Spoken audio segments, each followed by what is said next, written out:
Mapagpalang araw po mga bossing.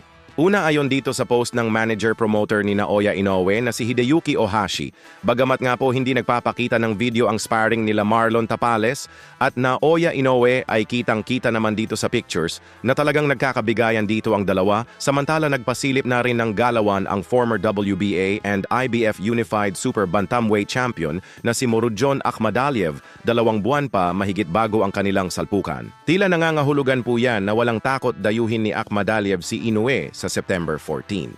Samantala mga bossing, alam nga po ng lahat na nauwi sa majority draw ang laban ni pambansang kamao Manny Pacquiao kontra kay Mario Barrios nitong July 19 sa Amerika. Ngayon naman makikita natin kay Marvin Mabait updating, kung saan naglalaro si pambansang kamao ng chess at ang naging resulta dito ay naging tabla din ang kanilang laban.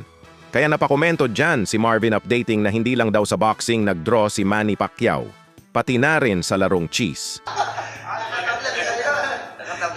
Sa ibang balita naman mga bossing, matapos nga po sumabog sa social media ang mainit na patutsadahan nila, former 3-division world champion John Riel Cuadro Alas Casimero at ang kakapanalo lang ng WBO International Featherweight title belt na si Pierce Laban sa ating kababayan, kung saan pinahiga ito ni Pierce sa round 9. Bukod nga po kay Casimero ay ating napag-alaman na gusto rin palang makaharap ni Jonas Sultan itong si Pierce. So magandang idea po yan ni Jonas Sultan dahil kung tutuusin, mas madaling maikasa ang laban nila Sultan at Pierce dahil pareho silang under kay Gibbons. Ang malaking katanungan na lang kung sino ang magbabayad sa dalawa. Samantala ayon sa ating pinost, kung sino sa kanila Casimero at Sultan ang maaring makatalo o makanockout kay Pierce.